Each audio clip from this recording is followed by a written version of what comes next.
Good morning, welcome to S6 news watch. నేను మీ Vijay. So ఈరోజు మన న్యూస్ వాచ్ ప్రారంభిద్దాం.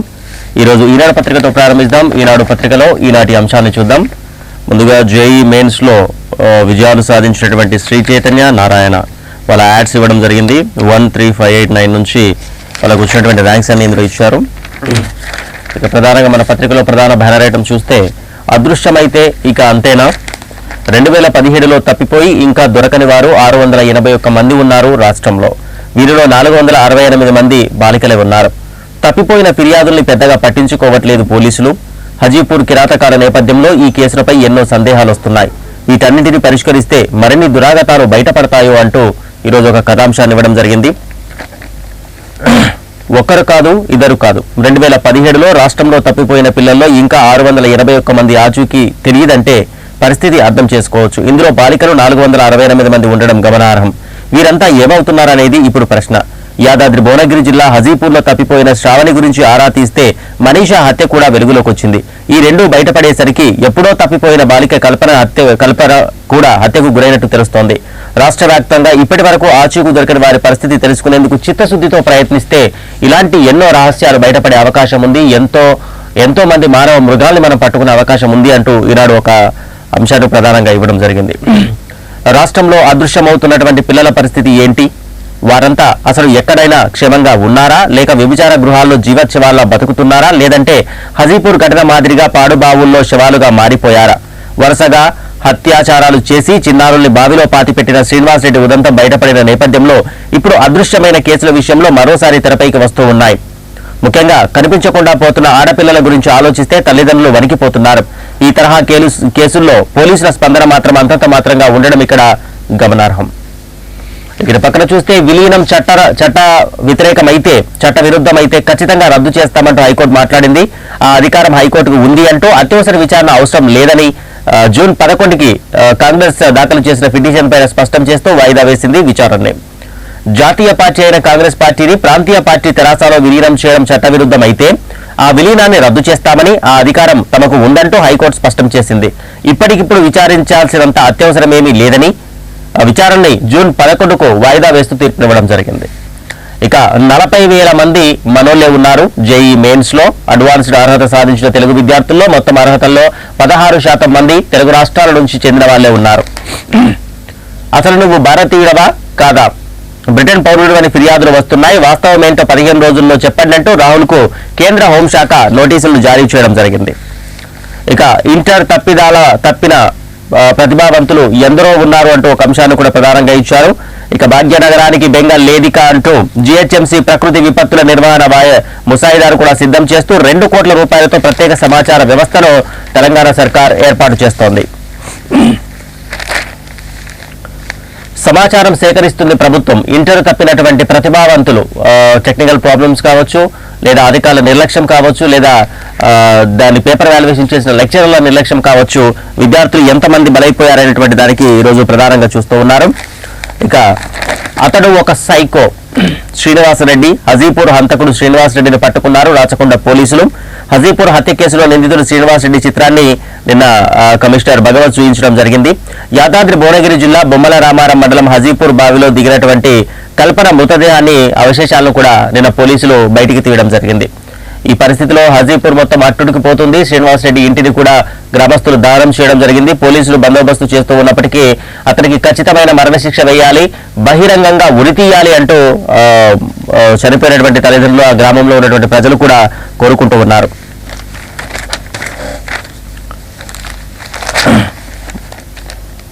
ముప్పు తెచ్చింది సర్వే. మల్లన్న సాగర్ ముంపు గ్రామాల్లో యువతి ఆత్మహత్యాయత్నం చేసుకుంది. మల్లన్న సాగర్ ప్రాజెక్టు ముంపు ప్రభావిత గ్రామాల్లో అధికారులు చేపట్టిన సర్వే ఒకరి ప్రాణాలకు ముప్పు తెచ్చింది. సిద్దిపేటలో చికిత్స పొందుతూ ఉంది కనకలక్ష్మి అనేటువంటి ఒక 21 సంవత్సరాల యువతి. తనకున్నటువంటి భూమి ముంపుకు వెళ్లిపోవడంతో ఏం చేయాలో తోచక ఆత్మహత్యాయత్నానికి ప్రయత్నించింది కనకలక్ష్మి. ఇక ఓరుగల్లుపై ప్రత్యేక శ్రద్ధ పెడతామన్నారు సీఎం కేసీఆర్. హైదరాబాద్ కు దీటుగా తీర్చిదిద్దుతామని వరంగల్ కొత్త మేయర్ నేతలతో ముఖ్యమంత్రి మాట్లాడడం జరిగింది. గుండా ప్రకాష్ కి కేటీఆర్ శుభాకాంక్షలు కూడా తెలియజేశారు. పునరావాసం కంటి తురుపు కారాదు అన్నారు. ఆచరణ లేకపోతే కాగితాల్లో ఘనంగా ఉన్న నిష్ప్రయోజనమే అంటూ పునరావాస పథకంపై వివరాలతో కౌంటర్ దాఖలు చేయాలంటూ రాష్ట్ర ప్రభుత్వానికి హైకోర్టు ఆదేశాలిచ్చింది. ఒకచోట భూమి కొనుక్కొని ఒకచోట భూమి తీసుకుని మరో చోట ఇస్తామంటే సరిపోదు. ఆర్థికంగా రైతుల్ని బలోపేతం కూడా చేయాలి. రాజస్థాన్ లో 5 ఎకరాల సారవంతమైన సాగు భూములు తీసుకుని ఎడారిలో సాగుకు యోగ్యం కాని 15 ఎకరాలు ఇచ్చారు. ఇది చూడటానికి గొప్పగా ఉన్నా రైతులకు మాత్రం అది ఎందుకు పనిచేయదు, అవి కష్టాలే. స్వాధీనం చేసుకున్న సారవంతమైన సాగు భూములకు ప్రత్యామ్నాయంగా అంతే సారవంతమైన భూములు ఇస్తేనే ఫలితం ఉంటుందని, గౌరవమైనటువంటి జీవించే హక్కు రైతులకు కల్పించిన వాళ్ళమైతామంటూ హైకోర్టు మాట్లాడడం జరిగింది. ఇక బోర్డు నిర్వహణపై ఖచ్చితంగా న్యాయ విచారణ జరిపించాలంటూ ప్రముఖులు నిన్న మాట్లాడడం జరిగింది రౌండ్ టేబుల్ సమావేశంలో. ఇక గాంధీ భవన్ లో విలేకరులతో నిన్న కాంగ్రెస్ నుంచి రేవంత్ రెడ్డి మాట్లాడడం జరిగింది. ఇంటర్ ఫలితాల వెనక పెద్ద కుంభకోణం ఉందంటూ ఆయన ఆరోపించడం జరిగింది. ఇక నిన్న ప్రగతి భవన్ ను ముట్టడి చేయడానికి వెళ్లారు. బీజేవైఎం ప్రయత్నం చేయడంతో ట్యాంక్ బండ్ వద్ద దత్తాత్రేయ కూడా నిరసన తెలియజేశారు. వాళ్ళందరినీ కూడా పోలీసులు అరెస్టు చేసి తీసుకెళ్లడం జరిగింది. రఘురామకృష్ణరాజు పైన సిబిఐ ఆయన సంస్థల్లో సోదాలు జరుగుతూ ఉన్నాయి. బొగ్గు ఆధారిత విద్యుత్ ప్రాజెక్టు ఏర్పాటు చేస్తామని చెబుతూ రుణం తీసుకుని 947.71 కోట్లకు మోసం చేసిన కేసులో వైకాపా నర్సాపురం పార్లమెంటు అభ్యర్థి కె రామకృష్ణరాజుకు చెందిన హైదరాబాద్ లోని ఇల్లు, కార్యాలయాల్లో మంగళవారం సిబిఐ సోదాలు జరిపింది. ఢిల్లీ నుంచి వచ్చిన ప్రత్యేక బృందం ఉదయం నుంచి సోదాలు జరుపుతూ ఉంది ఆయన ఇంట్లో. నేడు రాష్ట్ర వ్యాప్తంగా వడగాల్పు వీచే అవకాశం ఉందని ఉత్తర తెలంగాణలో అప్రమత్తం చేసిన ప్రభుత్వం. ఆదిలాబాద్ లో 10 ఏళ్లలో గరిష్టానికి దాటిన ఉష్ణోగ్రత 45.3 డిగ్రీల ఉష్ణోగ్రతలు నమోదవుతున్నటువంటి పరిస్థితి. ఇక రాహుల్, మీరు భారతీయులేనా? ఓటమి భయంతోనే ఇలాంటి చర్యలు తీసుకుంటున్నారు అనేటువంటి కాంగ్రెస్ మాట్లాడుతూ ఉంటే కేంద్ర హోంశాఖ దీనిపైన నోటీసులు జారీ చేసి 15 రోజుల్లో పౌరసత్వాన్ని నిరూపించుకోవాలంటూ అడగడం జరిగింది. ఇక విపక్ష నేత పదవే వాళ్ళకి దక్కలేదు, మరి ప్రధాని పీఠం ఎలా దక్కుతుందంటూ ప్రతిపక్షాలపైన మోదీ దేవా చేసినటువంటి అంశాలను ఇచ్చారు. ఇక మోదీ నామినేషన్ ని రద్దు చేయండి, ఎమ్మెల్యేల కొనుగోలుకు ఆయన ప్రయత్నిస్తున్నారంటూ ఈసీకి తృణమూల్ ఒక లేఖను రాసినటువంటి అంశం కూడా ఇచ్చారు. ఇక చాలా రోజుల తర్వాత సెన్సెక్స్ ఈ వార ప్రారంభంలోనే మార్కెట్ క్లోజ్ అయిపోయి నిన్న జరిగినటువంటి సెన్సెక్స్ లో మదుపల్లకి లాభాలు వస్తాయనుకుంటే నష్టాలు చవిచూడక తప్పలేదు. సెన్సెక్స్ 36 పాయింట్లు పడిపోయి 39,032 రూపాయల వద్ద స్థిరపడగా నిఫ్టీ 7 పాయింట్లు పడిపోయింది, 11,748 వద్ద స్థిరపడింది. ఇక డోజోన్స్ ఏమో 11 పాయింట్లు పెరిగింది. నాస్డాక్ 56 పాయింట్లు పడిపోయి 8,106 వద్ద స్థిరపడగా రూపాయి విలువ 69.56గా ఉంది. మరొకసారి 70 రూపాయల దిగువకి రూపాయి రావడం కనిపించింది. ఇక ముడి చమురు కూడా 72.83గా ఉన్నటువంటి అంశం కనిపించింది. మొత్తం మీద ఓవరాల్ మార్కెట్ లో బెంబేలు ఎత్తించినటువంటి ఏస్ బ్యాంక్ అంటూ 29% క్షీణించింది ఏస్ బ్యాంక్ యొక్క షేర్లు. అందుకే నిన్న ఐపీఎల్ మ్యాచ్ లో ప్రధానంగా చూస్తే ఆశలు ఇప్పటికే అడుగంటి అద్భుతాలు జరిగితేనే ప్లే ఆఫ్ కు చేరే స్థితిలో ఉంది. కానీ ఎలాగోలా బెంగళూరు ముందంజ వేస్తుందేమో అన్న ఆశ అభిమానుల్లో ఉండగా ఆశలకు తెరపడింది. ఐపీఎల్ 12వ సీజన్ లో కోహ్లీ జట్టు కథ ముగిసిపోయింది. మంగళవారం వర్షం కారణంగా మ్యాచ్ 5 ఓవర్ల పోరుగా మార్చినప్పటికీ అది కూడా పూర్తి కాలేకపోయింది. ఇంకో 10 బంతులు ఉండగా మరోసారి వరుణుడు ఆటకు బ్రేక్ వేశాడు. దీంతో మ్యాచ్ రద్దయింది. ఇరు జట్లకు చెరో పాయింట్ దక్కడంతో ఈ ఫలితంలో బెంగళూరు పాయింట్లు 9కి చేరాయి. చివరి మ్యాచ్ గెలిచిన పాయింట్లు 11 అవుతాయి. ఇప్పటికే 4 జట్లు 12 అంతకంటే ఎక్కువ పాయింట్లు సాధించిన నేపథ్యంలో బెంగళూరు ప్లే ఆఫ్ ఆశలు తెరపడింది. 11 పాయింట్లతో రాయల్ ప్లే ఆఫ్ ఆశల్ని సజీవంగా ఉంచుకుంది. ఇక నిన్నటి రోజు మీ మద్దతు మరవలేదంటూ సన్ రైజర్స్ ను వీడుతూ వార్నర్ ఉద్వేగంగా మాట్లాడినటువంటి అంశాన్ని ఇచ్చారు. ఇక ఈ రోజు ఐపీఎల్ మ్యాచ్ లో ఢిల్లీ వర్సెస్ చెన్నై తలపడబోతూ ఉంది.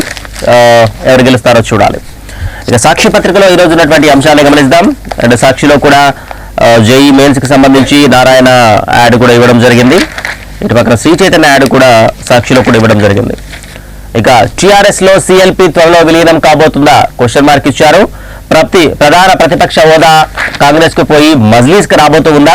సిఎల్పి విలీనం తర్వాత రాష్ట్రంలో కొత్త రాజకీయం. 6గురికి తగ్గనున్న కాంగ్రెస్ ఎమ్మెల్యేలు. విలీనంపై పూర్తి కావస్తున్న న్యాయ ప్రక్రియ. 7 సభ్యులున్న ఎంఐఎం కు కాంగ్రెస్ స్థానం అంటే ప్రతిపక్ష స్థానం రాబోతూ ఉంది. సభలో వెనుక వరుసకు కాంగ్రెస్ ఎమ్మెల్యేలు వెళ్లబోతున్నారా? మే 23 తర్వాత టీడీపీ పక్షం కూడా విలీనం కాబోతుంది టీఆర్ఎస్ లో. ఇక ఆ ముగ్గురిని హతమార్చింది ఒక్కడే. గ్రామస్తులపై ప్రతీకారంతోనే అత్యాచారాలు, హత్యలు చేశాడు శ్రీనివాస్ రెడ్డి. సీరియల్ కిల్లర్ శ్రీనివాస్ రెడ్డి శ్రావణి, మనీషాతో పాటు కల్పనని కూడా కలతెర్చాడు. ఈవ్ టీజింగ్ చేశాడని గ్రామస్తులు కొట్టడంతో ఉన్మాదిగా మారాడు. మీడియాకు వివరాలు వెల్లడించారు రాచకొండ సిపి మహేష్ భగవత్. రాష్ట్రంలోని యువతులు, మహిళలు రాకపోకలపైన రెక్కి పెట్టాలంటూ లిఫ్ట్ పేరుతో తీసుకెళ్లి దాడి చేసి అపస్మారక స్థితిలోకి వెళ్లాక అత్యాచారం చేస్తాడు. కల్పన ఆస్తికలు లభ్యమయ్యాయంటూ హజీపూర్ ఘటనపైన విసిపోయేటువంటి నిజాలు తెలిపారు కమిషనర్ భగవత్. ఇక 5న నీట్ పరీక్ష రాయబోతూ ఉన్నారు విద్యార్థులు. మధ్యాహ్నం 2 గంటల నుంచి 5 గంటల వరకు నిర్వహణ ఉండబోతుంది. మధ్యాహ్నం 1:30 గంటల లోపే పరీక్షా కేంద్రానికి చేరుకోవాలని, ఆ తర్వాత 1 నిమిషం ఆలస్యమైన అనుమతి ఉండదన్నారు. ఆభరణాలు, బూట్లు, వాటర్ బాటిల్ తేవద్దంటూ స్పష్టీకరణ, కఠిన నిబంధనలు జారీ చేసింది కేంద్ర ప్రభుత్వం. ఇక హైదరాబాద్, వరంగల్, కరీంనగర్, ఖమ్మం, రంగారెడ్డి జిల్లాల్లో పరీక్షా కేంద్రాలు కూడా ఏర్పాటు చేసింది. దాగుడు మూతలు ఆడుతున్నారు. బీహార్, యూపీలో ప్రతిపక్షాలపై ప్రధాని నరేంద్ర మోదీ నిన్న నిప్పులు చెరిగారు. ఇక తప్పు చేస్తే ఖచ్చితంగా అంగీకరించాలి అంటూ రాఫెల్ కేసులో రాహుల్ కు సుప్రీం చురకలంటించింది. సో ఇవే అంశాలు కొంచెం లోతుగా చూద్దాం. త్వరితగతిన కాళేశ్వరం లిఫ్ట్ అంటూ, బ్యారేజీలు, పంప్ హౌజ్ల నిర్మాణం పూర్తంటూ, ఇంజనీరింగ్ సిబ్బంది కోసం కల్వర్ట్, క్వార్టర్లు, వాచ్ టవర్లు సమీక్షలో ముఖ్యమంత్రి కేసీఆర్ చర్చించడం జరిగింది. ఇక ఎస్పీవై రెడ్డి నిన్న కన్నుమూశారు. అనారోగ్యంతో హైదరాబాద్ ఆసుపత్రిలో చికిత్స పొందుతూ నంద్యాల నుంచి 3 సార్లు ఎంపీగా గెలిచినటువంటి వ్యక్తి నిన్న చనిపోయినటువంటి అంశం ప్రధానంగా ఇచ్చారు. ఇక ప్రతి రిజల్ట్ వచ్చినప్పుడు కూడా ఎవరో విద్యార్థులు ఎక్కడో ఒక దగ్గర రిజల్ట్ సరిగ్గా రాలేదని చనిపోతున్న సందర్భాలు మనం చూస్తూనే ఉన్నాం. నిన్న జేఈ మెయిన్స్ ఫలితాలు రావడంలో కూడా కన్న వాళ్ల ముందే ప్రాణాలు వదిలేశాడు ఒక విద్యార్థి. తల్లిదండ్రుల కళ్ల ముందే ప్రాణాలు వదిలిన కొడుకు డబుల్ బ్యారెల్ గన్తో కాల్చుకుని ఇంటర్ విద్యార్థి బలవత్ మరణాన్ని చెందారు. ఇక జేఈ మెయిన్స్ ప్రవేశ ఫలితాల్లో తీవ్ర మనోవేదన చెందారు. ఇంటర్లో కూడా పాస్ అవుతానో కానో అనే బెంగతో తను ఆత్మహత్య చేసుకున్నారు. ఇది నేరేడ్మెట్ ఠాణా పరిధిలోని బాలాజీ కాలనీలో జరిగిన ఒక దారుణ సంఘటన. పిల్లల్లో పెరిగిపోతున్నటువంటి ఒత్తిడి, ఇది ఒత్తిడికి ఎగ్జాంపుల్ అని మనం చెప్పుకోవచ్చు. ఇక న్యాయం జరిగితేనే చట్టం గొప్పతనం అంటూ, భూసేకరణ చట్టాన్ని కాగితాలకు పరిమితం చేయొద్దంటూ ప్రభుత్వానికి హైకోర్టు ఆదేశం చేసింది. విచారణ జూన్కి వాయిదా కూడా వేయడం జరిగింది. ఇక ఖచ్చితంగా ఇంటర్ రిజల్ట్ తప్పిదాల వెనక ఒక పెద్ద విద్యా మాఫియా ఉందంటూ టీపీసీసీ నేత రేవంత్ రెడ్డి మాట్లాడినటువంటి కొన్ని అంశాలు కూడా ప్రధానంగా ఇచ్చారు. ఇక తప్పు చేస్తే అంగీకరించాలి అంటూ రాఫెల్ కేసులో రాహుల్ కు సుప్రీం చురకలంటించింది. మీరేం చెప్పదలుచుకున్నారో అర్థం కావడం లేదన్న బెంచ్ మరో మెరుగైనటువంటి అఫిడవిట్ దాఖలు చేయండి అంటూ అనుమతి కూడా ఇవ్వడం జరిగింది. ఇక మోదీ, అమిత్ షా కోడ్ ఉల్లంఘనపై మీరేమంటారు అంటూ ప్రధాని మోదీ, బీజేపీ చీఫ్ అమిత్ షా ఎన్నికల నియమావళి ఉల్లంఘింపులు పాల్పడుతున్నారంటూ వచ్చిన ఆరోపణలకు సమాధానం ఇవ్వాలంటూ సుప్రీంకోర్టు ఎన్నికల సంఘం ఈసీని కూడా కోరినటువంటి అంశం కనిపిస్తుంది. ఎందుకంటే ఈసీ బీజేపీకి పక్షపాతంగా వ్యవహరిస్తుంది అనేటువంటి అంశం పైన ఈరోజు ప్రధానంగా ఒక చర్చాంశంగా కూడా తీసుకోవడం జరిగింది. దానిపైన కేంద్రం కూడా సీరియస్ గా ఈసీని ప్రశ్నించింది. ఇక శ్రీనివాస్ రెడ్డి మనిషి కాదు, ఒక మానవ మృగం. ఒక్కొక్కటిగా బయటపడుతున్న శ్రీనివాస్ రెడ్డి దారుణాలు. శ్రీనివాస్ రెడ్డి చేసిన అత్యాచారాలు, హత్యల గురించి ప్రధానంగా ఇచ్చారు. మత్తు, తను ఎక్కువగా గంజాయిని తీసుకుంటూ ఉండడం వల్ల ఇలాంటి తప్పులకు పాల్పడడం జరిగిందని, ఒక సైకో రకమైనటువంటి క్రిమినల్ అంటూ తెలిసింది. 2015లో 6వ తరగతి విద్యార్థిని కల్పన పైన, అదే ఏడాది మైసిరెడ్డిపల్లి గ్రామంలో వివాహిత పైన అత్యాచార యత్నం చేశాడు. 2016లో కర్నూలులో ఒక మహిళపై, 2019 మార్చిలో డిగ్రీ విద్యార్థిని మనీషపై, 2019 ఏప్రిల్ 9వ తరగతి విద్యార్థి పైన కూడా ఇతను అత్యాచారం చేసినటువంటి అంశం ప్రధానంగా కనిపిస్తూ ఉంది. సో మా పిల్లల ఉసురు తీశాడంటూ వాడిని మాకు అప్పగించండి, కాల్చి బూడిద చేస్తామంటూ హజీపూర్ గ్రామస్తులు మాట్లాడినటువంటి అంశాలు కూడా ప్రధానంగా ఇచ్చారు. అలాంటి ఒక హంతకుడు ఇన్ని రోజులు మా మధ్య తిరిగాడా అంటూ వాళ్ళు పడినటువంటి బాధ. కల్పన తల్లిదండ్రులు అయితే ఇన్ని సంవత్సరాల తర్వాత చివరికి తన బిడ్డ అస్థికలు దొరకడంతో వాళ్ళ ఏడుపులతో ఆ ప్రాంతమంతా కూడా ఒక భీతావహ పరిస్థితి కనిపించింది. తల్లిదండ్రుల యొక్క రోదన ఈరోజు అక్కడ ఎవరు కూడా ఆపలేనటువంటి పరిస్థితి. ఇక నమస్తే తెలంగాణ పత్రికలో అంశాలను చూస్తే, హిమాలయాల్లో యతి సంచారం అంటూ భారీ సైజు ఉన్నటువంటి పాదముద్రల్ని గుర్తించారు సైన్యం. ఫోటోలు కూడా విడుదల చేశారు. ఇక్కడ మనం చూడొచ్చు, భారీ సైజులో ఉన్నటువంటి పాదముద్రలు కూడా చూడొచ్చు. ఇక ఫోటోలు విడుదల చేశారు. ఇవి యతికి చెందినవి కావచ్చని ట్వీట్ నిపుణులకు వాటికి అందజేసినట్టు కూడా వెల్లడించారు. కల్పిత జీవి అని ఉనికిపై స్పష్టమైన ఆధారాలు లేవన్నటువంటి పరిశోధనలు కూడా తెలుస్తూ ఉన్నాయి. పురాణాలు, కాల్పానిక కథల్లో వినిపించే మంచు మనిషి యతి ఉనికిపైన మళ్లీ ఆసక్తికరమైన చర్చ తెరలేసింది. హిమాలయ పర్వత శ్రేణుల్లో యతివిగా భావిస్తున్నటువంటి పాదముద్రలను గుర్తించారు. భారత సైన్యం సోమవారం రాత్రి ప్రకటించిన వాటిలో మరోసారి చర్చలు ఊపందుకున్నాయి. తొలిసారి భారత ఆర్మీకి చెందిన ఒక పర్వతారోహకుడు బృందం ఏప్రిల్ 9న నేపాల్లో బేస్ క్యాంప్ సమీపంలో అంతుచిక్కని పాదముద్రలు గుర్తించింది. పురాణాల్లో కనిపించే యతికి చెందినవిగా భావిస్తున్నట్లు ఈ పాదముద్రలు 32 ఇంచుల పొడవు, 15 ఇంచుల వెడల్పు ఉందట. మకల్ బారూక్ జాతీయ పార్కు వద్దే గతంలోనూ ఈ యతి అంతుచిక్కని మంచు మనిషి జాడలు కనిపించిన అంశం కూడా తెలిసిందే. సో మరొకసారి హిమాలయాల్లో కంటికి కనిపించినటువంటి హిందువులు దైవంగా పాపించేటువంటి వ్యక్తిగా మనం చెప్పుకోవచ్చు అనేటువంటి అంశం కూడా ప్రధానంగా కనిపిస్తూ ఉంది. ఇక వేగంగా కాళేశ్వరం నిర్మాణాలు జరగాలని, నిర్వహణకు ప్రణాళికలు చేయండి అంటూ ఇంజనీర్లు సిబ్బందికి భరోసా చేయడానికి బస చేయడానికి క్వార్టర్స్, వాచ్ టవర్లు నిర్మించండి అంటూ సబ్స్టేషన్ల వద్ద విద్యుత్ అధికారుల నివాసాలు ఉండాలి అంటూ అన్ని హైఫ్లైడ్ లెవెల్కు ఎత్తు పెంచాలి అంటూ ప్రతి బ్యారేజ్ వద్ద 2 హెలీప్యాడ్లు ఉండాలి అంటూ మేడిగడ్డ బ్యారేజ్ వద్ద పోలీస్ క్యాంపు కావాలంటూ అధికారులతో ముఖ్యమంత్రి కేసీఆర్ నిన్న మాట్లాడడం జరిగింది. ఇక పట్టాకెక్కరి ఇనాం, ఆన్లైన్లో లేని అసైన్, దీర్ఘకాలిక సమస్యలకు ప్రభుత్వ భూమి లబ్ధిదారులు సర్టిఫికెట్లు ఇచ్చిన పహానీలో ఎక్కనటువంటి భూమికి సంబంధించి రెవెన్యూలకు సంబంధించిన ఒక అంశమే ఇచ్చారు. ఇక కల్పన కూడా బలైంది ఆ రాక్షసుడికే. హజీపూర్ మర్రిబావిలో ఆస్తికలు లభ్యమయ్యాయి. మైనర్లను టార్గెట్ చేసిన శ్రీనివాసరెడ్డి పాత ఇంటినే డెన్ గా మార్చుకున్నటువంటి ఒక సైకో. అట్టుడికిన హజీపూర్ గ్రామం, శ్రీనివాసరెడ్డి ఇంటికి నిప్పు పెట్టినటువంటి గ్రామస్తులు. ఇక తుది విడతకు నామినేషన్లు ప్రారంభమయ్యాయి. పంచాయతీ పోర్ రేపటి వరకు దాఖలకు అవకాశం ఉంది. మలి విడతల్లో 12,110 నామినేషన్లు వచ్చాయి. పునఃపరిశీలన పూర్తి చేసిన అధికారులు రెండవ మలి విడత బరిలో నిలిచే అభ్యర్థుల తుది జాబితా రెడీ అయింది. ఇక 2 విడతల్లో జోరందుకోబోతున్నటువంటి ప్రచారానికి సంబంధించిన అంశం ఇచ్చారు. మొదటి విడత, 2వ విడత నామినేషన్ల పర్వం ముగిసింది. ఎవరెవరు బరిలో ఉన్నారో కూడా చెప్పడంతో ప్రచార హోరు పెరుగుతూ ఉంది. తప్పులు లేకుండా ఎంసెట్ ఉంటుంది. 3 నుంచి 9 వరకు ఆన్లైన్ పరీక్షలకు 2 గంటల ముందే చేరుకోవాలంటూ నేటితో ముగియనున్న హాల్ టికెట్ల డౌన్లోడ్ ప్రక్రియ. నమస్తే తెలంగాణలో ప్రొఫెసర్ యాదయ్య నిన్న మాట్లాడడం జరిగింది. ఊరిపై పగతోనే ఈ హత్యలు చేశాడు శ్రీనివాసరెడ్డి అంటూ నిన్నటి రోజు సిపి మహేష్ భగవత్ తెలిపిన అంశాలు ఇచ్చారు. గతంలో మహిళను వేధించినందుకు చెట్టుకు కట్టేసి చితకబాదారు గ్రామస్తులు. అవమానంతో సైకో కిల్లర్ గా మారాడు. 3 హత్యలు శ్రీనివాసరెడ్డి పనే అంటూ రావిర్యాలలో అరెస్టు చేశాం. మీడియాతో రాచకొండ సిపి భగవత్ నిన్న మాట్లాడడం జరిగింది. కల్పన మృతదేహం కూడా లభ్యమైనటువంటి భావన ఇక్కడ ప్రధానంగా చూడొచ్చు.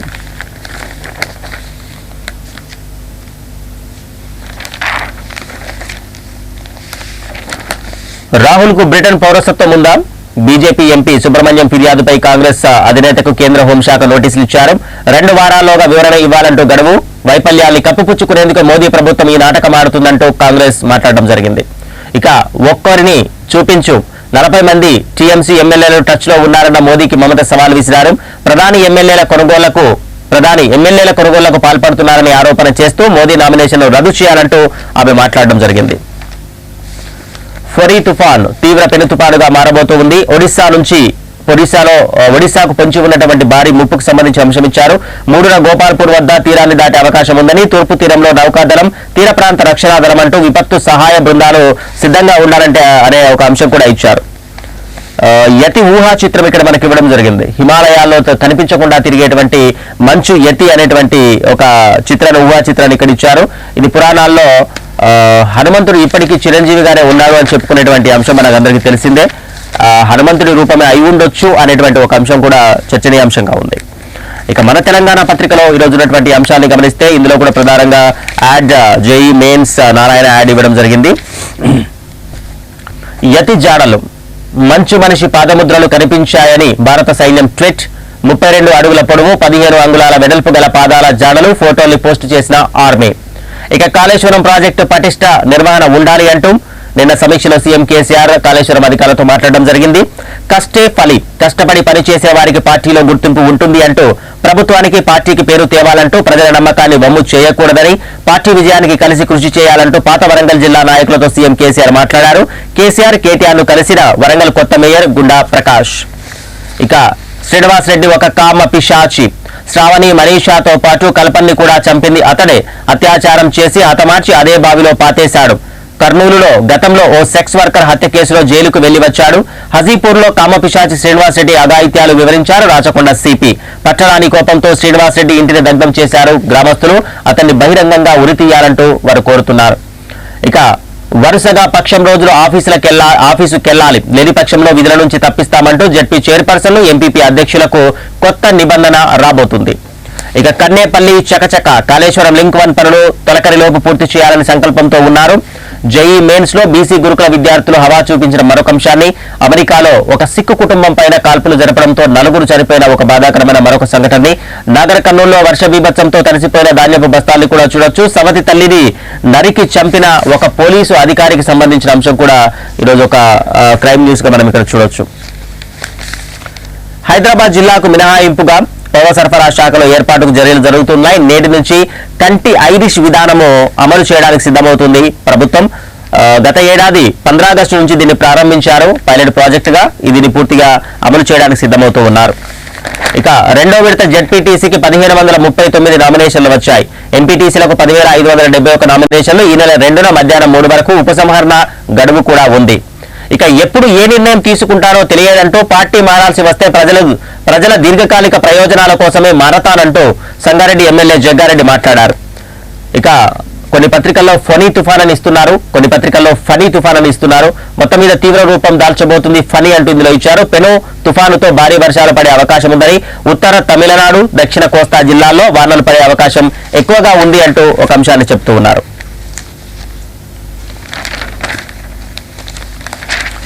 స్కోర్ కీలకం, ర్యాంకులోమో తొలిమెట్టు. ఇంజనీరింగ్, ఐఐటీలో ప్రవేశానికి ప్రాధాన్యమంటూ ఈ స్కోర్ ఆధారంగానే 31 ఎన్ఐటీలో ప్రవేశాలు ఉండబోతున్నాయి. టాప్ కాలేజీల్లో బి కేటగిరీ సీట్ల భర్తీలో కూడా ప్రాధాన్యత ఉంటుంది. జేఈ మెయిన్స్, ఇంజనీరింగ్ ప్రవేశానికి జరిగే దేశవ్యాప్త పరీక్ష, జేఈ అడ్వాన్స్డ్ అర్హత పరీక్ష, ఎన్ఐటీలో ప్రవేశాలకు ప్రధాన పరీక్ష. వీటితో పాటు రాష్ట్రంలోని టాప్ ఇంజనీరింగ్ కళాశాలలో బి కేటగిరీ కోటాలో ప్రవేశాలకు జేఈ మెయిన్స్ స్కోరే ప్రాధాన్యం కాబోతూ ఉంది. సిరియా ఘటనకు ప్రతీకారమే శ్రీలంక దాడులు అంటూ స్పష్టం చేశారు Islamic state chief all Baghdadi. ఇక 5 ఏళ్ల తర్వాత వీడియోలో బాగ్దాది కనిపించారు. దాడులపై ప్రభుత్వ చర్యలకు కార్డినాల్ విజ్ఞప్తి చేస్తూ శ్రీలంకలో సైన్యం, పోలీసుల గాలింపు చర్యలకు సంబంధించిన అంశంపైన ఆయన మాట్లాడడం జరిగింది. ఇక పౌరసత్వం పైన స్పష్టత ఇవ్వండి అంటూ 2 వారాల్లో తెలపాలంటూ రాహుల్ కు హోంశాఖ ఆదేశాలు జారీ చేసినటువంటి అంశం ఇచ్చారు. అంతర్జాతీయ ఉగ్రవాదిగా మసూద్ ను గుర్తించాలి అంటూ భారత్ పెట్టినటువంటి ఐక్యరాజ్య సమితిలో భారత్ చెప్పినటువంటి అంశంపైన నేటి ఐరాస సమావేశంలో అభ్యంతరాలు అంటూ ఉపసంహరించుకోనున్నటువంటి చైనాకు సంబంధించిన అంశం కూడా ప్రధానంగా ఇచ్చారు. ఎందుకంటే చైనా ఈ మసూద్ని అంతర్జాతీయ ఉగ్రవాదిగా గుర్తించాలని మనం చేసిన విజ్ఞప్తికి అడ్డుపడుతున్న విషయం మనకు తెలిసిందే. ఇక మనం పత్రికలో ఉన్న అంశాలను చూస్తే హిమాలయాల్లో యతిజాడలు కనిపించాయి. మంచు మనిషి పాదముద్రలు ఇవే ట్విట్టర్లో వెల్లడించిన భారత ఆర్మీ. ఇక సైనిక తిమింగలం అంటూ నార్వే మత్స్యకారుల గుర్తింపు. తిమింగలాలకు బెల్ట్తో కూడినటువంటి కవచం కూడా ఉంది. రష్యా సైనిక శిక్షణ ఇస్తోందంటూ అనుమానాలు కూడా వ్యక్తమవుతూ ఉన్నాయి.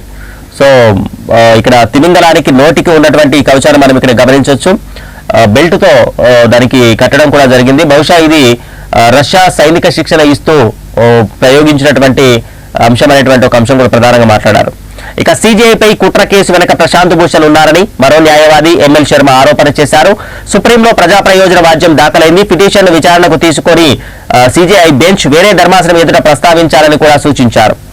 ఇక కోల్కతా మాజీ సిపి రాజీవ్ కస్టడీకి ఆధారాలు చూపండి అంటూ ఒక కేసుకు సంబంధించిన అంశం ఇచ్చారు. ఆ బావిలోనే అస్థికలు ఉన్నాయని, కల్పన ఏమో అని మరొకరుగా అనుకున్నారు. హజీపూర్ ఘటనలో వెలుగులోకి వచ్చాయి. నిందితుడి ఇంటికి గ్రామస్తులు నిప్పు పెట్టారు. గ్రామంలో తీవ్ర ఉద్రిక్త పరిస్థితులు నెలకొన్నాయి. ఖచ్చితంగా అవి కల్పన అస్థికలే అంటూ అన్ని పత్రికలు కూడా తెలియజేస్తే కల్పనవా కావా అనేటువంటి క్వశ్చన్ మార్క్ తో మనం పత్రిక ఇవ్వడం జరిగింది. ఇక ఇండియానా బ్రిటిషరా, పక్షం రోజుల్లో వివరణ ఇవ్వండి అంటూ రాహుల్ కు కేంద్ర హోంశాఖ ఆదేశాలు ఇస్తూ సుబ్రహ్మణ్య స్వామి ఫిర్యాదులో జారీ చేసినటువంటి ఉత్తర్వులు చూడొచ్చు. ఇక రేపు తెలంగాణ బంద్ కు పిలుపునిచ్చారు. ఇంటర్ బోర్డు వివాదంపై బీజేపీ. ప్రగతి భవన్ ను ముట్టడించిన బీజేపీ శ్రేణులు అడ్డుకున్న పోలీసులు, తీవ్ర ఉద్రిక్తత, పలువురి అరెస్టు కూడా జరిగింది. నిమ్స్ లోనే దీక్ష కొనసాగిస్తున్నారు బీజేపీ అధ్యక్షులు లక్ష్మణ్. ఇక అందరినీ కలుపుకుపోవాలి. వరంగల్ కొత్త మేయర్ గుండా ప్రకాష్ కు కేటీఆర్ అభినందనలు తెలిపారు. కష్టాల్లో ఉన్నటువంటి కార్మిక లోకం, అమలు కాని చట్టాలు, శ్రమశక్తిని గుర్తెరగనటువంటి పరిస్థితి. నేడు ప్రపంచ కార్మిక దినోత్సవం సందర్భంగా అనేక కష్టాలు పడుతున్న కార్మికులకు సంబంధించిన అంశం ఈరోజు మనం పత్రిక ఒకటి ప్రధానంగా ఇచ్చింది. ఇక ఆంధ్రజ్యోతి పత్రికలో ఈ రోజు ఉన్నటువంటి అంశాన్ని గమనిస్తే ఇందులో కూడా ప్రధానంగా యాడ్స్ ఇవ్వడం జరిగింది. జేఈ మెయిన్స్ కి సంబంధించి శ్రీ చైతన్య నారాయణ. విలీనం అక్రమమైతే ఖచ్చితంగా అడ్డుకుంటాం. ఫిరాయించగానే టీఆర్ఎస్ ఎమ్మెల్యేలు అయిపోరుగా, విలీనం ఉత్తర్వులు రద్దు అధికారం మాకుంది. అవసరమైతే కాంగ్రెస్ ఎమ్మెల్యేలుగా ప్రకటిస్తాం. సీఎల్పీ విలీన వ్యాజ్యంపైన హైకోర్టు స్పష్టీకరణ. ఇప్పుడే విచారించాల్సిన అవసరం లేదని తెలుపుతూ తదుపరి విచారణ జూన్ 11కు వాయిదా వేశారు. ఇక మలన్న సాగర్ నిర్వాసితులకు ఏం చేశారు, పరిహారం పునరావాసంలో మీ ప్రభుత్వ విధానం ఏంటి అంటూ కంటి తుడుపుగా చేయొద్దు, బాధితులకు కొత్త చోట బతుకుదెరువు చూపించాలంటూ రాష్ట్ర హైకోర్టు స్పష్టీకరణ చేసింది. ఇక నడి ఊరిలో జనం నడుమ ఒక సైకో కిల్లర్. యాదాద్రి భువనగిరి జిల్లా బొమ్మల రామారం మండలం హజీపూర్లో సైకో కిల్లర్ శ్రీనివాస్ రెడ్డి వ్యవసాయ బావిలో దొరికిన పలు ఎముకల్ని తీశారు. ఆ బాలికను చంపింది కూడా అతడే. హజీపూర్లో 3వ మృతదేహ మానవాలు లభించాయి. 4 ఏళ్ల క్రితం అదృశ్యమైన 11 ఏళ్ల చిన్నారి ఆ బాలికపై అత్యాచారం చేసి బావిలో ఖననం చేశాడు. పోలీసు విచారణలో తెలిపిన శ్రీనివాస్ రెడ్డి హజీపూర్ గ్రామస్తుల్లో కట్టలు తెగినటువంటి ఆగ్రహం శ్రీనివాస్ రెడ్డి ఇంటికి ధ్వంసం చేశారు. సామాగ్రిని కూడా దహనం చేశారు.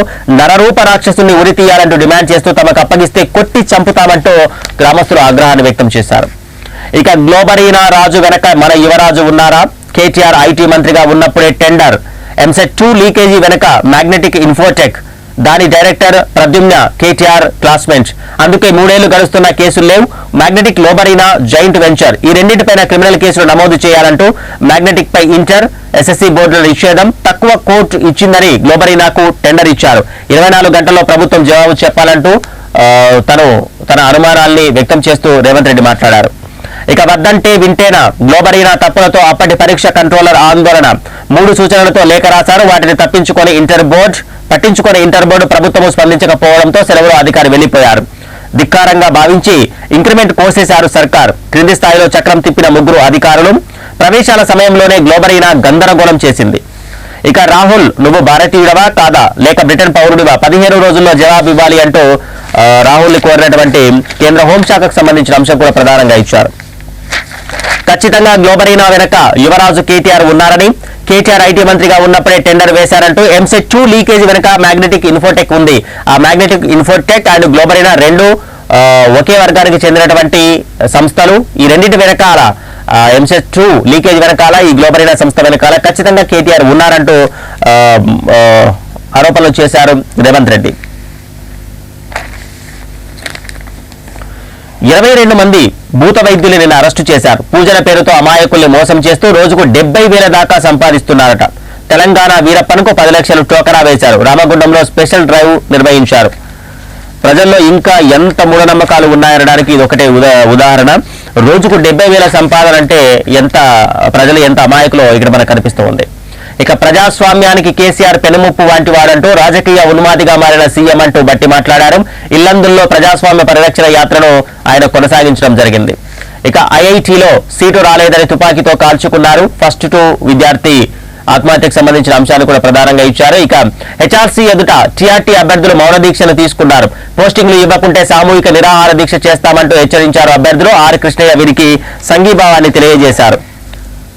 టీఆర్ఎస్ తన ఇన్ని సంవత్సరాల పరిపాలనలో ఒకే ఒక్క టీఆర్టీ వేయడం జరిగింది. ఆ ఒక్క టీఆర్టీని కూడా ఫిలప్ చేయకుండా పక్కన పెట్టడంతో టీఆర్టీ అభ్యర్థులు నిన్న మౌన దీక్షను చేపట్టడం జరిగింది. ఇక ఊరి మీద పగబట్టే 3 ఏళ్ల క్రితం ఒక మహిళపై శ్రీనివాస్ రెడ్డి అత్యాచారం చేసినప్పుడు అత్యాచార ప్రయత్నం చేస్తే దీనిపైన పోలీసులు కేసు నమోదు చేయడం జరిగింది. గ్రామస్తులు చెట్టు కట్టేసి కొట్టారనేటువంటి బాధతో ఆ ఊరిపైన పగ పెంచుకొని చాలా మందిని మైనర్ బాలికల్ని టార్గెట్ గా చేసుకుని వాళ్ళని అత్యాచారం చేసి చంపడం జరిగింది. ఇక చౌకీదార్ వివాదంలో రాహుల్ సారీ చెప్పారు. అఫిడవిట్ క్షమాపణ చెప్పేందుకు అంగీకారం. సుప్రీం ఆదేశాలకు తలొగ్గిన కాంగ్రెస్ అధ్యక్షులు వ్యక్తిగత అభిప్రాయాల్ని కోర్టుకు ఆపాదించవద్దని సూచన చేశారు. ఇక ఇంటర్ మాఫియా గ్లోబరీనాకు టెండర్ ఇప్పించింది కేటీఆర్ఏ. పీసీసీ వర్కింగ్ ప్రెసిడెంట్ రేవంత్ ఆరోపణలు చేశారు. త్రిసభ్య కమిటీ నివేదికను ప్రభుత్వం బయట పెట్టాలని అడిగారు. ఇక రేపు రాష్ట్ర బంద్కు పిలుపునిచ్చారు బీజేపీ. నిమ్స్ లో దీక్ష చేస్తున్నారు బీజేపీ అధ్యక్షులు లక్ష్మణ్. వడివడిగా కాళేశ్వరం అంటూ బ్యారేజీలు పంప్ హౌజ్లు త్వరితగతిన పూర్తి కావాలంటూ సీఎం కేసీఆర్ సమీక్షలో మాట్లాడడం జరిగింది. హజీపూర్ కిల్లర్ ని అరెస్టు చేశారు. ఆ గ్రామంలో మైనర్ బాలికల వరుస హత్యలపై వీడిన మిస్టరీ. వారం రోజులుగా తీవ్ర ఉద్రిక్తత. మరో బాలిక కల్పన అస్థికలు కూడా బావి నుంచి వెలికి తీశారు. మానవ మృగం శ్రీనివాస్ రెడ్డి అరెస్టు అదుపులోకి వచ్చినటువంటి పరిస్థితి.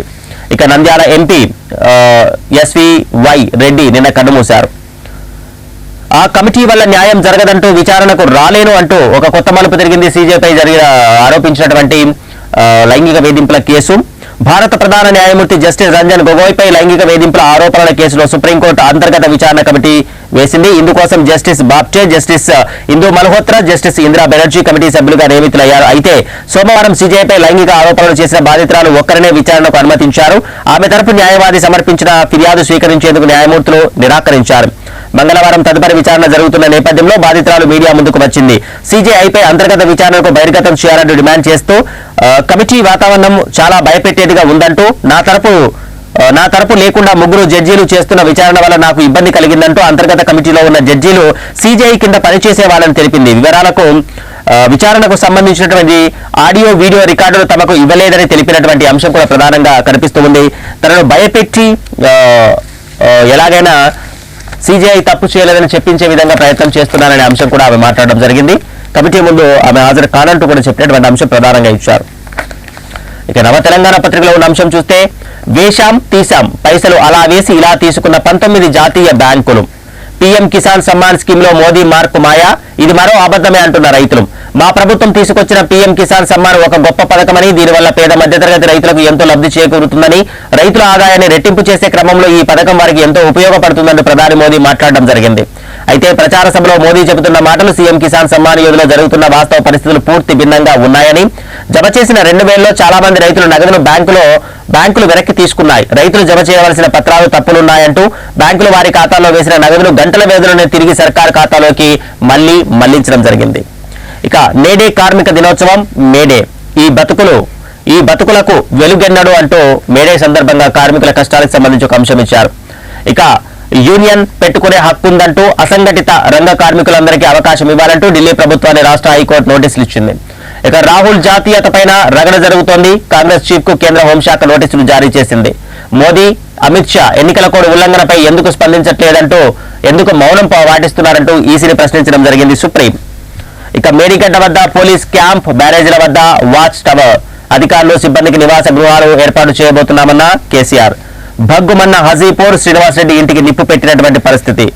మా గోస పట్టద 23 మంది విద్యార్థుల మృతికి కారకులెవరు, ఇంటర్ అవకతవకల వెనక ఎవరున్నారంటూ త్రిసభ్య కమిటీ తేల్చలేకపోవడం సిగ్గుచేటంటూ మాట్లాడాయి ప్రతిపక్షాలు. సో ఓవరాల్ గా ఈరోజు అన్ని పత్రికల్లో ఉన్నటువంటి ప్రధానమైన అంశాలను గమనించినట్టయితే ప్రధానంగా హిమాలయాల్లో యతి సంచరిస్తున్నారనేటువంటి ఒక ఫోటోల్ని నిన్న మన భారత సైన్యం రిలీజ్ చేయడం జరిగింది. చాలా పెద్ద ఎత్తున ఒక పాదముద్రలు కనిపించడం జరిగింది హిమాలయాల్లో. గత కొద్ది రోజులుగా హిమాలయాల్లో అదృశ్య రూపంలో సంచరిస్తున్నటువంటి పురాణ కాలం నుంచి ఉన్నటువంటి యతి ముద్రలే అనేటువంటి ఒక అంశము ప్రధానంగా ఈరోజు మరొకసారి చర్చనీయాంశమైంది. హిమాలయాల్లో కనిపించినటువంటి ఆ పాదముద్రలు ప్రధానంగా ఈరోజు చర్చాంశంగా తీసుకున్నారు. ఇక రెండో అంశాన్ని తీసుకున్నట్టయితే రాహుల్ గాంధీ యొక్క పౌరసత్వం పైన ఈరోజు చర్చ జరుగుతూ ఉంది. 15 రోజుల్లోగా తను బ్రిటన్ వారసుడా లేక భారతీయ పౌరసత్వం ఉన్నవాడా తెలియజేయాలంటూ కేంద్ర హోంశాఖ ఉత్తర్వులు జారీ చేయడం జరిగింది. దీనిపై ఆయన స్పందించాల్సి ఉంది. ఇక నరేంద్ర మోదీని చౌకీదార్ దొంగ అంటూ తను చేసినటువంటి వాదన పైన రాహుల్ గాంధీ మరొకసారి సుప్రీంకోర్టు అలా చెప్పిందంటూ ఆయన సుప్రీంకోర్టు తీర్పుని తప్పుగా ప్రజల వద్దకు తీసుకెళ్లిన సందర్భంగా ఆయనకు సుప్రీంకోర్టు చురకలంటించడంతో తను సారీ చెప్పినటువంటి అంశం కూడా ఇక్కడ ప్రధానంగా ఒక అంశంగా తీసుకున్నారు. ఇక మరొక అంశం చూస్తే ప్రధాని మోదీ లేదా అమిత్ షా వీళ్ళిద్దరూ కోడ్ ఉల్లంఘనని ఎందుకు మీరు పరిగణలోకి తీసుకోవట్లేదు, నిజంగా వాళ్ళు కోడ్ ఉల్లంఘన చేయట్లేదా, మీరెందుకు మౌనంగా ఉన్నారు తెలపండి అంటూ ఈసీని ప్రశ్నించడం జరిగింది సుప్రీంకోర్టు. అదేవిధంగా ప్రధాని మోదీ నిన్న మాట్లాడుతూ ప్రతిపక్ష హోదానే లేని వాళ్ళు ప్రధాని అవుతామని కలలు కంటున్నారా అంటూ కాంగ్రెస్ కు చురకలు అందించడం జరిగింది. ఇక దీదీ దగ్గర నుంచి 40 మంది ఎమ్మెల్యేలు మమ్మల్ని సంప్రదిస్తున్నారంటూ ప్రధాని నిన్న చేసినటువంటి ఆరోపణలపైన దీదీ స్పందించడం జరిగింది. ఒక్కరిని చూయించండి, 40 మంది కాదు, మీకు దమ్ముంటే ఒక్కరిని చూయించండి అంటూ దీదీ ప్రధాని మోదీకి కౌంటర్ ఇచ్చినటువంటి అంశం కూడా ప్రధానంగా కనిపించింది. ఇక మరొక అంశాన్ని చూస్తే ఎమ్మెల్యేలు కొనుగోలు చేసే ప్రయత్నం చేస్తున్నారు కాబట్టి ప్రధాని మోదీ యొక్క అభ్యర్థిత్వాన్ని క్యాన్సిల్ చేయాలి అంటూ ప్రతిపక్షాలు మాట్లాడిన అంశం కూడా ప్రధానంగా ఈరోజు రాజకీయాల్లో మనం తీసుకోవచ్చు. ఇక తెలంగాణ రాష్ట్రంలో జరుగుతున్నటువంటి జెడ్పీటీసీ, ఎంపీటీసీ ఎలక్షన్లకు సంబంధించి 3వ విడత నామినేషన్లు కూడా జరుగుతూ ఉన్నాయి. 2 విడతల్లో నామినేషన్లు ముగియడంతో ప్రచార హోరు కూడా కొనసాగుతూ ఉంది. అభ్యర్థులందరూ కూడా గెలుపు ధీమా పైన ఆలోచన చేస్తూ ఉన్నారు. ఇక ఎప్పుడు కూడా రిజల్ట్ వచ్చినప్పుడు చాలా మంది విద్యార్థులు చనిపోతున్నటువంటి అంశం మనకు ప్రధానంగా కనిపిస్తుంది. ఆఖరికి జేఈ మెయిన్స్ రిజల్ట్ వచ్చినా కూడా నిన్నటి రోజు ఒక విద్యార్థి డబుల్ బ్యారెల్ గన్తో తనను తాను తల్లిదండ్రుల కళ్ళ ముందే కాల్చుకొని చనిపోయిన ఒక దారుణమైన సంఘటన మనకు ఒక అంశంగా కూడా ప్రధానంగా చూడొచ్చు. వీటన్నిటితో పాటు పోల్చుకుంటే ఒక అత్యంత దారుణమైన సంఘటన యాదాద్రి భువనగిరి జిల్లా బొమ్మల రామారంలోని హజీపూర్ గ్రామంలో జరిగినటువంటి హత్య కేసుకు సంబంధించిన ప్రధాంశాన్ని చూస్తే ఆ గ్రామానికే చెందినటువంటి ఒక సైకో కిల్లర్ శ్రీనివాస్ రెడ్డికి సంబంధించినటువంటి వ్యక్తి ప్రధానంగా ఇచ్చారు. నేను సిపి మహేష్ భగవత్ వివరాలు తెలియజేస్తూ గ్రామస్తుల పైన ప్రతీకారంతో తనను ఒక సందర్భంలో ఒక యువతిని వేధించిన సందర్భంలో గ్రామస్తులందరూ చెట్టు కట్టేసి కొట్టారని దాన్ని అవమానంగా తీసుకొని సైకోగా మారి ఆ గ్రామం నుంచి వెళ్తున్నటువంటి మైనర్ బాలికల్ని టార్గెట్ గా చేసుకుని ఇప్పటికీ 3 హత్యలు చేయడం జరిగింది. మనీషా ప్లస్ చివరికి 11 సంవత్సరాల కల్పన హత్య కూడా తనే చేసినట్టుగా ఒప్పుకున్నారనే అంశం తెలిసింది. ఈ విషయం తెలియడంతో ఒక్కసారిగా హాజీపూర్ బగ్గుమంది. శ్రీనివాస్ రెడ్డి ఇంటికి నిప్పు పెట్టారు. శ్రీనివాస్ రెడ్డిని మాకు అప్పగించండి, రాళ్లతో కొట్టి చంపుతామనేటువంటి అంశం కూడా ప్రధానంగా వాళ్ళు మాట్లాడడం జరిగింది. ఇక పోలీసులు అక్కడ పరిస్థితిని సద్దుమణిగేలా చేయడం జరిగింది. అయితే తల్లిదండ్రుల రోదనను మాత్రం ఎవరు అడ్డుకోలేనంత దారుణమైనటువంటి పరిస్థితి హజీపూర్లో నిన్న మనకు కనిపించింది. ఇక మరొక అంశాన్ని చూస్తే ప్రధానంగా నిన్న కేసీఆర్ కాళేశ్వరం ప్రాజెక్టుకు సంబంధించినటువంటి సమీక్షా సమావేశంలో అధికారులతో మాట్లాడడం జరిగింది. త్వరగా కాళేశ్వరం ప్రాజెక్టు పూర్తికి సంబంధించి అధికారులకు సంబంధించి వాళ్ళు నివాసయోగ్యమైనటువంటి ఏర్పాటు చేయడానికి అంశమైన అంశం కూడా ప్రధానంగా చర్చించారు. ఇక హైకోర్టుకు సంబంధించి చూస్తే 2 అంశాలు ప్రధానంగా మనకు కనిపించాయి. ఒకటి ముంపు గ్రామాల బాధితులకి తూతూ మంత్రంగా లేదా పేపర్ల మీదనో వాళ్ళకి పరిహారం ఉండడం కాదు, వాళ్ళకి అవసరమైన 1 ఎకరంలో సాగు భూమిని తీసుకున్నప్పుడు అంతే సారవంతమైన సాగు భూమిని మరొక ప్రాంతంలో ఇవ్వాలి తప్ప ఏ సారవంతం లేనటువంటి ప్రాంతంలో 2 ఎకరాలు ఇచ్చినా కూడా ప్రయోజనం ఉండదు కదా అంటూ సుప్రీంకోర్టు హైకోర్టు మాట్లాడిన అంశం ఇచ్చారు. రెండో అంశం చూస్తే కాంగ్రెస్ టీఆర్ఎస్ ఎల్వీలో పిఎస్ఎల్విని విలీనం చేయబోతున్నారనేటువంటి అంశంపైన తక్షణ విచారణ చేపట్టాలంటూ కాంగ్రెస్ అడిగిన దానికి హైకోర్టు స్పందించడం జరిగింది. ఒకవేళ అలా విలీనం జరిగితే కనుక దాన్ని అడ్డుకునే హక్కు మాకుంది, ఆ అధికారాలు ఉన్నాయి. అంత త్వరగా మీరు అన్నంత ఇమీడియట్ గా దానిపైన చర్యలు తీసుకోవాల్సిన అవసరం లేదని జూన్ 11 వరకు దాన్ని వాయిదా వేయడం జరిగింది. ఒకవేళ ఈలోపు విలీనం కనుక జరిగితే కూడా మళ్ళీ వాళ్ళందరినీ కాంగ్రెస్ ఎమ్మెల్యేలుగా మేము ప్రకటించే అవకాశం కూడా లేకపోలేదు, విలీన ప్రక్రియ తప్పైతే అనేటువంటి అంశాన్ని హైకోర్టు ప్రస్తావిస్తూ జూన్ 11కు దాన్ని వాయిదా వేసినట్టు అంశము ప్రధానంగా చూడొచ్చు. ఇక ఇంటర్లో జరిగినటువంటి అవకతవకలకు సంబంధించి ప్రతిపక్షాలు చేస్తున్నటువంటి నిరసనలు కొనసాగుతూనే ఉన్నాయి. నిన్న బీజేవైఎంకి చెందినటువంటి వ్యక్తులు ప్రగతి భవన్ ముట్టడికి వెళ్తే వాళ్ళందరినీ కూడా అరెస్టు చేసినట్టు అంశం కనిపిస్తూ ఉంది. ఇక హాస్పిటల్లోనే తెలంగాణ బీజేపీ రాష్ట్ర అధ్యక్షులు లక్ష్మణ్ దీక్షను కొనసాగిస్తూ ఉన్నారు. రేపటి రోజు తెలంగాణ వ్యాప్తంగా బంద్కు పిలుపు ఇవ్వడం జరిగింది ప్రతిపక్షాలన్నీ ఇంటర్ బోర్డుకు సంబంధించి. దీనిపైన రేవంత్ రెడ్డి కూడా మాట్లాడడం జరిగింది. ప్రధానంగా రేవంత్ రెడ్డి దీన్ని స్పందిస్తూ గతంలో జరిగినటువంటి ఎంసెట్-2 లీకేజీ వ్యవహారానికి సంబంధించి దీనికి ఈ రోజు గ్లోబరీనా కంపెనీకి సంబంధించి సంబంధాలు ఉన్నాయని, ఈ రెండింటి వెనక తెలంగాణ యువరాజు కేటీఆర్ యొక్క హస్తం ఉంది అనేటువంటి అంశం కూడా ఆయన మాట్లాడినటువంటి అంశం ప్రధానంగా ఈరోజు ఒక చర్చాంశంగా తీసుకున్నారు. ఇక మరొక అంశాన్ని చూసినట్లయితే విద్యార్థులు ఆత్మహత్యలు చేసుకునేటువంటి సంస్కృతి పోవాలి అంటూ పలువురు ప్రముఖులు మాట్లాడుతూ ఉండడం జరిగింది. ఏ రిజల్ట్ వచ్చినా కూడా విద్యార్థులు ఇలా చనిపోతూ ఉండడం అనేటువంటిది బాధాకరం. అది వాళ్ళపై పెరుగుతున్నటువంటి స్ట్రెస్ లెవెల్స్ ఎలా ఉన్నాయనడానికి అదొక ప్రధానమైనటువంటి అంశంగా అనేటువంటి అంశం కూడా ప్రధానంగా చెప్పడం జరిగింది. ఇక నేను స్పోర్ట్స్ విషయానికి వచ్చినట్లయితే ప్రధానంగా కోహ్లీ సేనకి వరుణ్ కూడా అడ్డు తగిలాడు. తను ప్లే ఆఫ్ ఆశలు పూర్తిగా కీలకతమైనటువంటి పరిస్థితి. ఐపీఎల్ 12 నుంచి బెంగళూరు అవుట్ అయింది వర్షం కారణంగా. రాజస్థాన్ మ్యాచ్ రద్దయినటువంటి పరిస్థితి. ఇక ఈ రోజు ఢిల్లీ వర్సెస్ చెన్నై తలపడబోతూ ఉన్నారు. మరి విజయం ఏముందో చూడాల్సినటువంటి అవసరం కూడా ఉంది. సో ఓవరాల్ గా ఇది ఈ రోజు మన న్యూస్ వాచ్ లో అన్ని పత్రికల్లో ఉన్నటువంటి ప్రధాన అంశాలు. మరి రేపటి రోజు మళ్ళీ మన న్యూస్ వాచ్ లో కలుద్దాం. అంతవరకు చూస్తూనే ఉండండి S6. నేను మీ విజయ్.